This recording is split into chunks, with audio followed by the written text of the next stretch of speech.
Jai Hind and welcome viewers to today's sole content-rich session of research and editorial analysis powered by Growth Mount UPSC. I am Dhruv Jani. आज हम लोग the Hindu से एक चयनित अति महत्वपूर्ण लेख के बारे में बात करेंगे जिसका शीर्षक में दृश्यमान है reclaiming the SAARC from the ashes of 2020, यानी कि जो 2020 का वर्ष जो था, जो कि चुनौतीपूर्ण वर्ष रहा, इससे भारत को क्या सीख लेनी होगी, प्लस आगे चलकर भारत की सार्क को लेकर सार्क के परिप्रेक्ष्य में यह एक संगठन है, बड़ा संगठन है जो हमें मालूम है, जिसका फुल फॉर्म हम south Asian association for regional cooperation के रूप से करते हैं।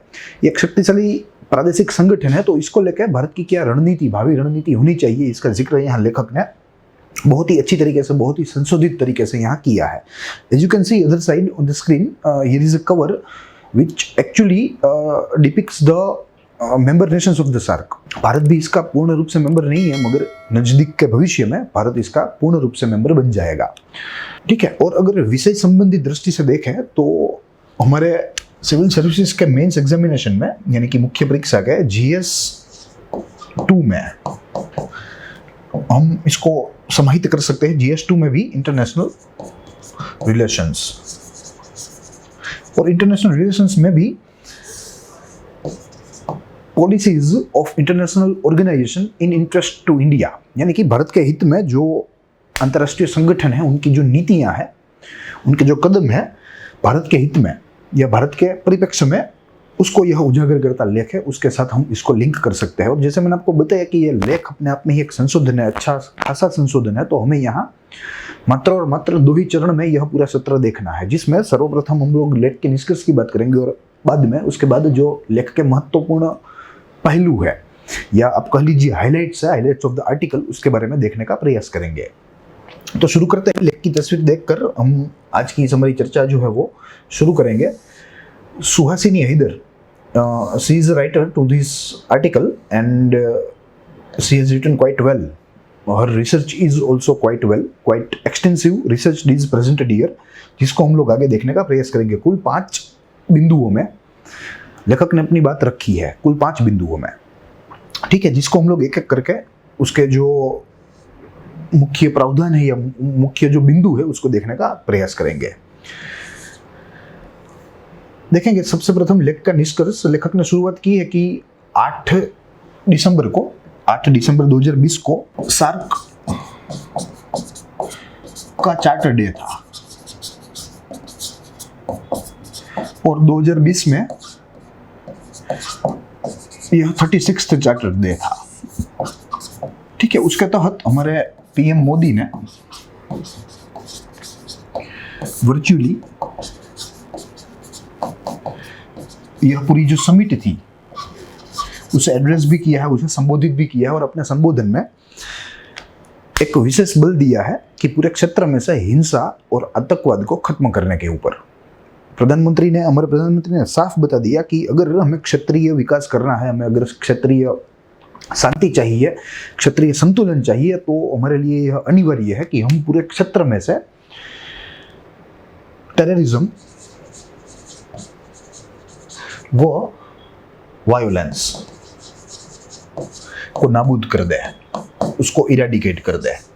और ऐसा कहते हुए प्रधानमंत्री ने बिना नाम लिए हुए पाकिस्तान पर अपना निशाना साधा था। और पीछे भी मैं मालूम है कि हमने कई सारी सार्क समिट्स जो है वो बॉयकॉट भी करी है, ताकि हमारी पाकिस्तान के साथ अनबन है, और इस अनबन को हम लोग इस सार्क के प्लेटफॉर्म पर ले जा रहे हैं। मगर लेखक के मुताबिक ये बात बनने नहीं वाली है, क्योंकि at the end of the day, जैसे हमें मालूम है कि कोई भी राष्ट्र जो है वो अपने हित के बारे में ही सोचता है, वो अपनी पर्सनल रिलेशंस जो है राष्ट्र प्रमुखों के साथ, उसको यहाँ डील नहीं करता, उसको यहाँ लेकर डील नहीं करता। I mean to say that कोई भी देश हो वो अपने हित में ही सोचेगा, अपने आर्थिक हित में ही सोचेगा, तो जहाँ उसको आर्थिक हित मिलेगा वो वहाँ चला जाएगा। बातें कितनी भी बढ़िया करे वो हमारे राष्ट्र प्रमुखों के साथ, मगर आखिर में वो करेगा तो वही जिसमें उसका आर्थिक हित हो। और जैसे मैं मालूम है कि भारत अपने आप में ही एक विकसित देश नहीं है, मगर विकास की राह पर चल रहा है। तो अभी यहाँ हमें विकसित होना बाकी है, तो इट्स ऑब्वियस दैट हमारे पास फंड नहीं होते हैं, हमारे पास रिसोर्स नहीं होते हैं, तो ऐसे में हम लोग अन्य देशों को आर्थिक हित देने में असक्षम साबित होते हैं। और जिसका फायदा यहाँ चीन उठाता है। यहाँ चीन का भी जिक्र आएगा और चीन को लेकर भी लेखक ने एक पूरे मुद्दे में उसकी चर्चा की है। ठीक है, तो आगे हम लोग उसको देखने का प्रयास करेंगे। तो this is the conclusion of the article that how should India react in this new year. तो उसका जवाब यही है कि भारत को ऐसे रिएक्ट करना है जैसे सार्क को एक अच्छा शक्तिशाली संगठन के रूप में देखना है और ऐसा भी सोचना है कि पूरे विस्तार का, पूरे क्षेत्र का एक कॉमन फ्यूचर रहने वाला है। ठीक है, आज हम लोग जो हमारे जो कोऑपरेशन इनिशिएट कर रहे हैं वो दरअसल बायलैटरल है, क्योंकि हम लोग पाकिस्तान को ब्लॉक करने के लिए we are actually boycotting this type of meetings. ठीक है, सार्क की हम लोग बैठकें जो है उसको बॉयकॉट कर रहे हैं, उसका विरोध कर रहे हैं, क्योंकि हम लोगों को पाकिस्तान को ब्लॉक करना है, हमें पाकिस्तान से आपत्ति है। मगर लेखक ने यहाँ बोला कि भाई आपको आपत्ति है वो सही बात है, मगर आपको संगठन में एक्टिवली पार्टिसिपेट करना है, वरना आप लोग संगठन में से ही बाहर निकल जाओगे। भारत जो है वो संगठन में से ही बाहर निकल जाएगा। ठीक है, तो in this case India needs to be very crucial, India needs to think very crucially in this entire scenario. तो देखेंगे आगे लेखक की अगर महत्वपूर्ण बातें देखें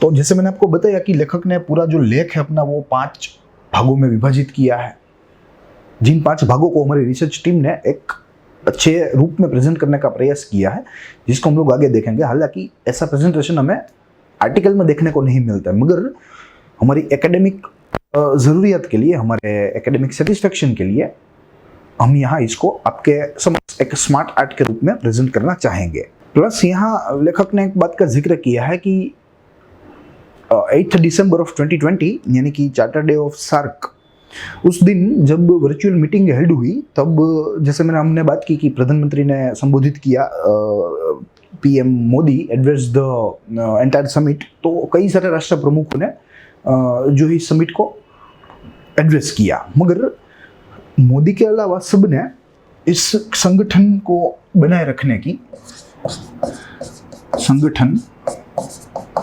को बनाए रखने का आह्वान किया।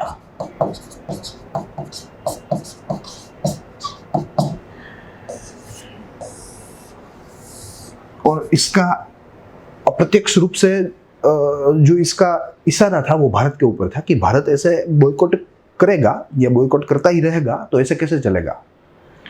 ठीक है, तो इसकी वजह से तो पूरी सार्क की जो विश्वसनीयता है वो कम हो जाएगी, इसका प्रभाव जो है वो भी कम हो जाएगा। हालांकि ज्योग्राफिकली एक बहुत ही बड़ा एरिया है, बहुत ही बड़ा क्षेत्र है, इतना बड़ा क्षेत्र है कि वो अपने आप में प्रभावी है। ठीक है, तो इसकी गरिमा कम न हो जाए इसीलिए इस संगठन को बनाए रखना अनिवार्य है। और यहाँ सभी अन्य राष्ट्र प्रमुखों ने सिवाय के मोदी ने सबने यह संगठन को बनाए रखने की बात की, सबने यह संगठन को जो है चालू रखने की बात की। ठीक है, आगे इसके अलावा लेखक ने जैसे मैंने आपको बताया कि 5 पॉइंट्स प्रोग्राम दिया है, जिसको हमने यहाँ स्मार्ट आर्ट के रूप में आपके सामने प्रेजेंट करने का प्रयास किया है, और उसमें से एक एक बिंदु पर हम लोग कुछ कुछ जो महत्वपूर्ण बातें हैं उसको देखने का प्रयास करेंगे। तो देखेंगे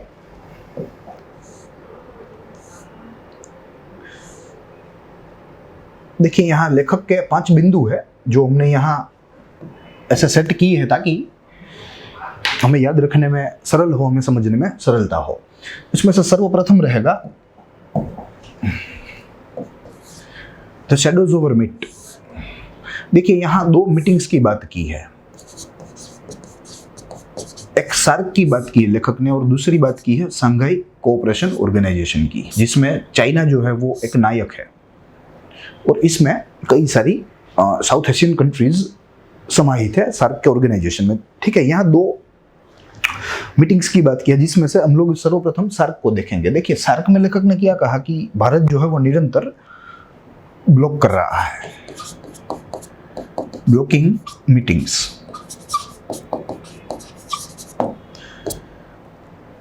जो सार्क के लिए अपने आप के लिए ही हानिकारक है। 2016 में भी हमने ऐसी एक जो मीटिंग थी इस्लामाबाद में वो हमने बॉयकॉट की थी और बाद में वो मीटिंग ही नहीं मिल पाई। और पूरे विश्व को मालूम है कि हमारी यह जो बॉयकॉट करने की वजह है वो अलोन पाकिस्तान है, एकमात्र वजह है। इसकी वजह से हम लोग कई सारे इनिशिएटिव्स को भी दबा रहे हैं जो टूरिज्म कनेक्टिविटी के साथ जुड़े हुए हो, इकोनॉमिक डेवलपमेंट के साथ जुड़े हुए हो। इकोनॉमिक डेवलपमेंट इनिशिएटिव्स,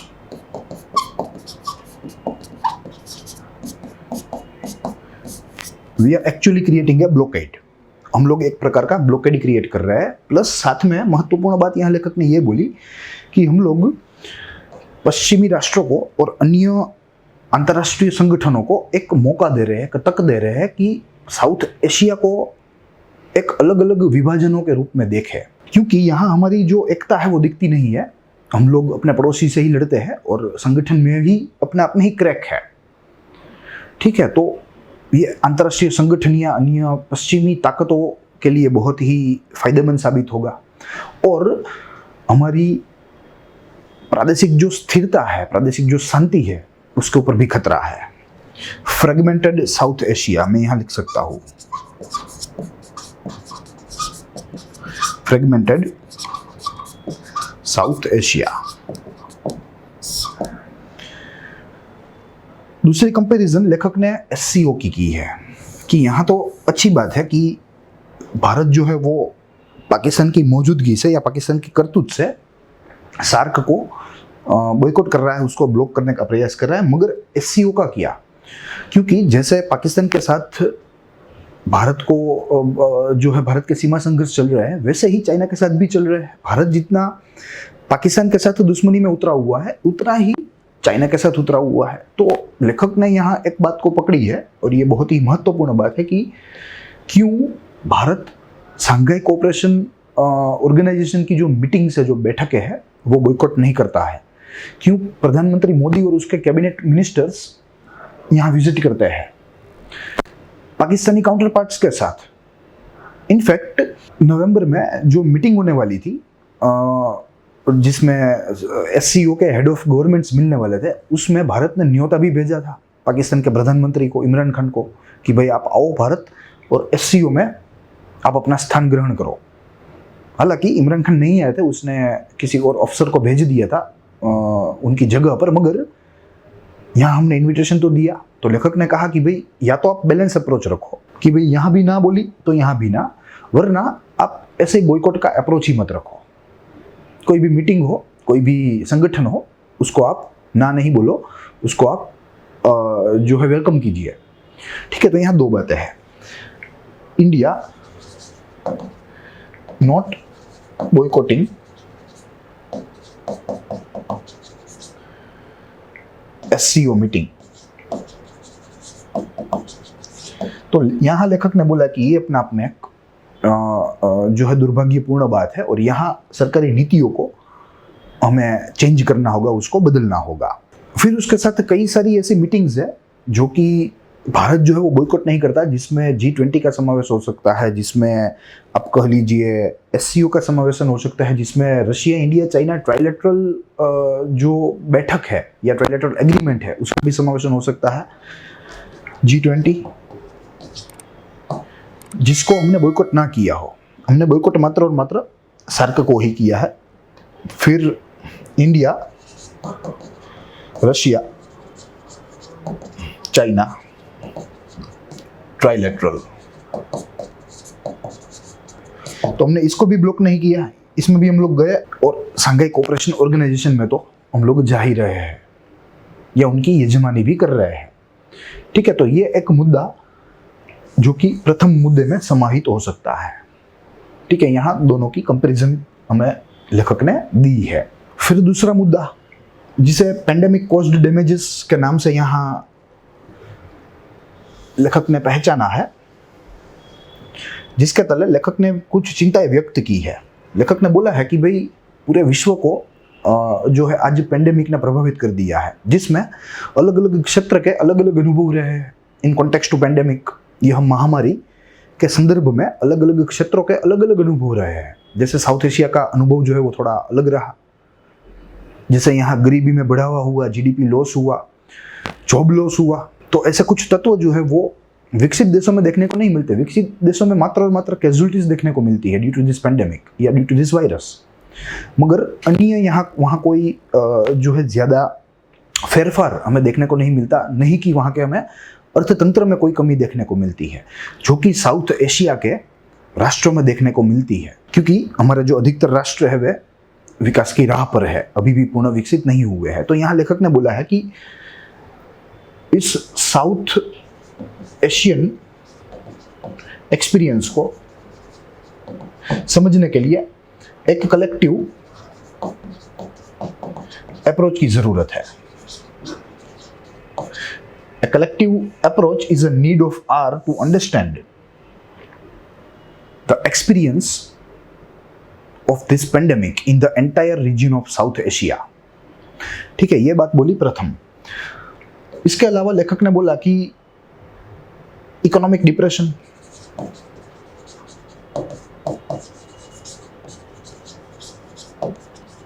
इसको हमें टैकल करने के लिए हमें एक दूसरे का साथ चाहिए। वी नीड असिस्टेंस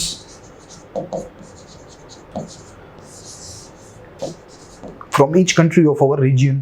तो ऐसे में हम लोग अगर सार्क का बॉयकॉट ही करते रहेंगे, then who will help us?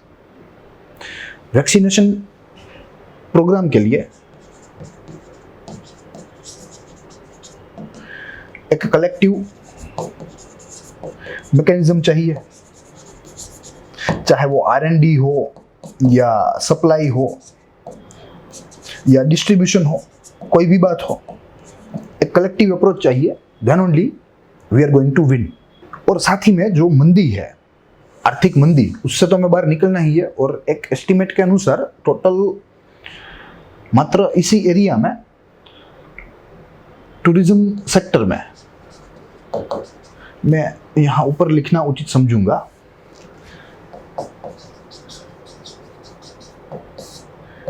10 million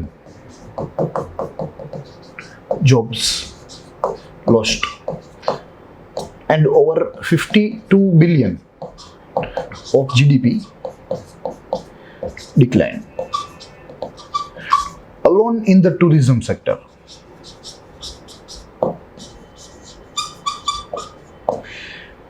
ऐसे तो कई सारे क्षेत्र है या ऐसे कई सारे सेक्टर है जिसने एक सेटबैक का अनुभव किया है ड्यू टू दिस पेंडेमिक। उसमें से एक टूरिज्म है जिसके आंकड़े थोड़े बड़े हैं, जो है थोड़े आपत्तिपूर्ण है। क्योंकि अगर हमने कलेक्टिव अप्रोच यहाँ दाखिल नहीं किया तो यह पूरा क्षेत्र जो है वो मृतप्राय बन जाएगा। तो इसे हमें फिर से जीवित करना है और इसके लिए हमें कलेक्टिव अप्रोच चाहिए। और इसी कलेक्टिव अप्रोच को पाने के लिए भारत को सार्क में एक्टिवली पार्टिसिपेट करना होगा। मात्र पाकिस्तान का ही बॉयकॉट करे, बाकी अन्य देशों के साथ एकदम करीबी से हमारा जो सहयोग है वो आगे बढ़ाना होगा, वो समय की मांग है। Then after, according to this third point, which means time for a regional initiative, this was the second one and this was the third point, time for regional initiative, in which writer have tried to understand, to make us understand importance of regional cooperation।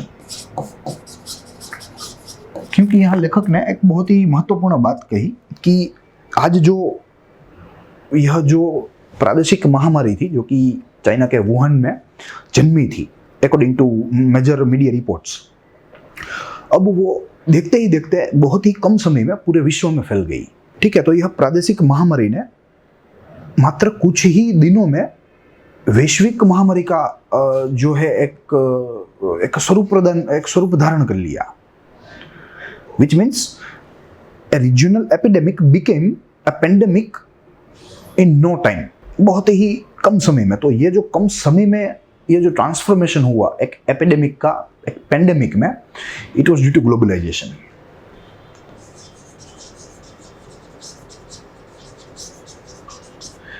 आज अगर जो globalisation इतना नहीं होता intensive, तो इस pandemic को फैलने में देर लगती या कम फैलता ही नहीं।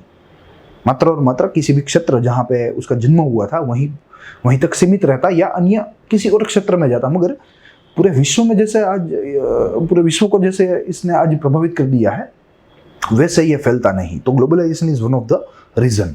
अब इसकी वजह से जो विकसित वो विकास की राह पर जो राष्ट्र है, वह राष्ट्रों का जो फोकस है वो अब शिफ्ट हो गया। वो राष्ट्रों का फोकस अब आ गया health, food and job security के ऊपर। हेल्थ, फूड और job security.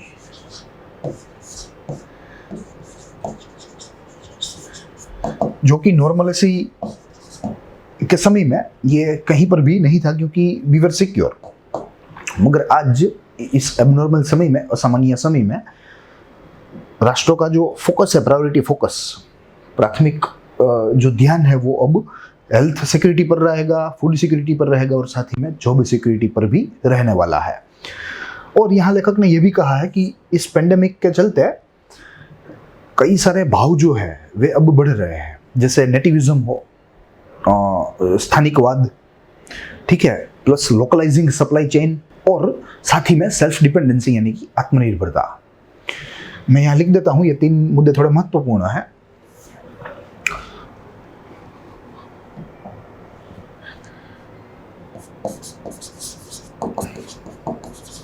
Nativism will be the first. Second will be localizing supply chain. And after that, third will be self-dependency.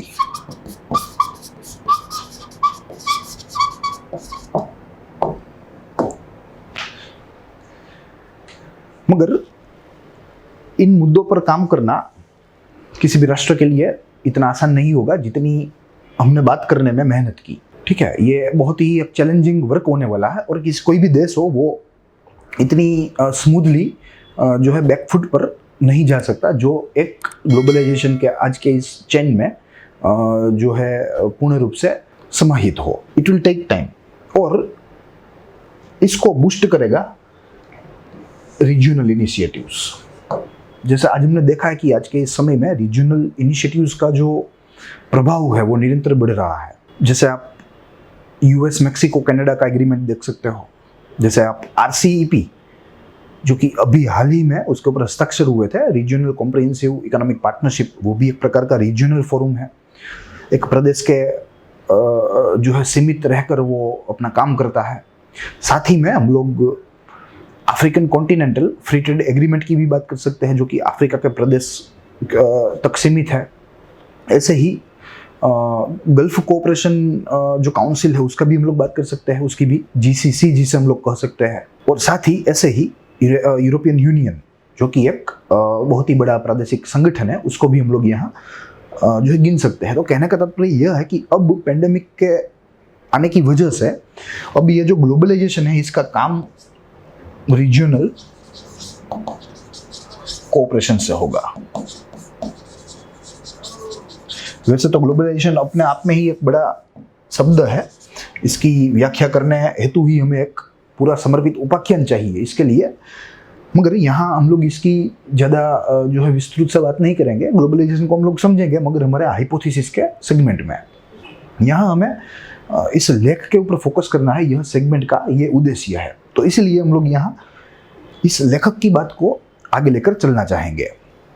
ठीक है, तो कहने का तात्पर्य यह है कि अब ग्लोबलाइजेशन का सिनेरियो है वो अब धीरे धीरे दुर्बल बन जाएगा और उसका स्थान निसंदेह रीजनल कोऑपरेशन को लेना है, जिसके तहत हमने कुछ एग्जांपल्स भी देखे कि जो आज इस रीजनल बॉन्डिंग को ताकतवर बनाने में हमें एक अच्छा उदाहरण प्रदान कर रहे हैं। फिर अगर फोर्थ पॉइंट की बात करें आफ्टर द थर्ड पॉइंट, तो इट इज चाइना's क्वेस्ट। मैं सबको मालूम है कि चाइना की जो क्वेस्ट है वो निरंतर चलती रही है। ये एक विस्तारवादी राष्ट्र है और अब ये पेनिट्रेट कर रहा है। कहाँ पेनिट्रेट कर रहा है? इंडियन नेबरिंग कंट्रीज में।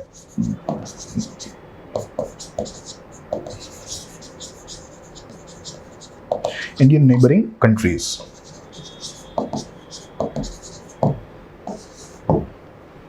जिसमें हम लोग नेपाल, श्रीलंका, म्यांमार, पाकिस्तान इत्यादि देशों का समावेश कर सकते हैं। और वहां जाके धनराशि खर्च करके चीन जो है वो एक प्रकार का जो है मनोवैज्ञानिक क्रांति की ओर जा रहा है, वहाँ के लोगों को साइकोलॉजिकली इवोल्व कर रहा है। तो ये भी एक बात है। पूरे सार्क मेंबर में मात्र भूटान को छोड़कर, भूटान और इंडिया, सारे राष्ट्र जो है अन्य राष्ट्र वे सारे BRI के सभ्य है। हमें मालूम है कि यह BRI एक महत्वाकांक्षी चीन की योजना है, जिसमें चीन व्यापार के नाम पर पूरे विश्व में पहुंच जाना चाहता है और आपातकालीन समय में अपनी शक्ति के जोर पर पूरी दुनिया के ऊपर हावी होना चाहता है। तो सब इसको आवकार दे रहे हैं, सब इसको वेलकम कर रहे हैं, मात्र और मात्र भूटान और इंडिया को छोड़कर। Plus China is penetrating heavily by providing infrastructure, by providing health facility, by providing health guarantee, by providing vaccine guarantee to SAARC nation via its health silk route program. China vowed to each and every SAARC member nation that it will provide them vaccination. ठीक है, तो ये सारी सब चीजें हैं। इन चीजों की जो असर है वो भारत के संदर्भ में नकारात्मक पड़ रही है। जो भारत के करीब राष्ट्र थे पिछले कुछ दशकों में, पिछले कुछ वर्षों में, वो आज भारत से दूर हो गए हैं। वो दुख की बात नहीं है, दूर हो गए, मगर वे चाइना के करीब हो गए हैं। दुख की बात ये है। ठीक है, तो इसे भी हमें रोकना चाहिए। ये भी एक हमारे लिए घातक साबित हो सकता है। उसके बाद जो आज का पांचवा आखिरी बिंदु है लेखक का, जिसमें इंडिया स्टेप मोर बायलैटरल कहा गया है, तो उसमें लेखक ने बोला है कि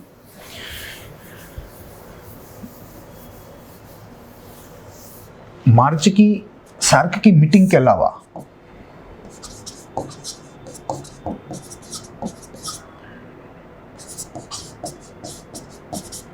भारत ने अपना जो सहयोग है वो निसंदेह बढ़ाया है, सभी राष्ट्रों के साथ, सभी राष्ट्रों के साथ बढ़ाया है। मगर अगर मार्च की 2020 मार्च की सार्क की इस बैठक को अगर निकाल दें हम लोग, तो ज्यादातर हमारे जो कदम है वे द्विपक्षीय है, वे बायलैटरल्स है, जो कि पूरे संगठन की दृष्टि से थोड़ा हानिकारक है, थोड़ा नकारात्मक है। भारत को पूरे संगठन को साथ में लेकर आगे चलना है, नहीं कि एक देश के साथ, दो देश के साथ। तो लेखक ने यह बताया कि भारत को इस पूरे सार्क को एक इकाई की तरह देखना है। इकाई यानी कि यूनिट, एक यूनिट की तरह देखना है, जिसे कॉमन फ्यूचर मिलने वाला है। और इस कॉमन फ्यूचर को हल करने के लिए भी एक कलेक्टिव पार्टनरशिप चाहिए। अगर भारत पाकिस्तान की वजह से इस पूरे संगठन को बॉयकॉट करता रहा, तो संगठन का तो जो होना है वो होगा, मगर भारत जो है उसका स्थान जो है वो पूरे क्षेत्र में ये दुर्बल हो जाएगा। तो लेखक ने यहाँ इस बात की निंदा की है कि भारत को पाकिस्तान का अगर विरोध करना है तो निसंदेह करे, मगर मात्र और मात्र पाकिस्तान का ही करे। इसमें संगठन का कोई दोष नहीं है, संगठन को इसे दुर्बल नहीं बनाना है, बल्कि संगठन को एक इकाई के रूप में देखना है और इसे सबल बनाने की दिशा में भारत को काम करना है। So this was the entire discussion for today, जिसमें हमने लेखक के ही संशोधन का यूज किया और आपके सामने रखने का प्रयास किया। और हमारे मेंस के दृष्टि से अगर भारत व सार्क, ठीक है, पोस्ट पैंडेमिक भारत और सार्क, अगर हमें ऐसा कोई प्रश्न पूछा जाए जिसको हमें एग्जामिन करना हो, क्रिटिकली एनालाइज करना हो, तो उस प्रश्न के लिए मुझे लगता है कि यह एक रेडीमेड आंसर हमारा बन सकता है। I hope you enjoyed the lecture. हमने कई सारे पहलू देखे, जिसमें मुख्य रूप से हमने लेखक ने दिए हुए जो 5 बिंदु थे, उस 5 बिंदु को फर्दर उसको एक्सटेंसिवली अभ्यास करने का, व्यापक रूप से इसको अभ्यास करने का प्रयास किया। हम लोग मिलेंगे अगले लेख में, अगले संशोधन के साथ, अगले कंटेंट के साथ। तब तक के लिए देखते रहिए ग्रोथ पॉइंट यूपीएससी। स्वस्थ रहिए, खुश रहिए।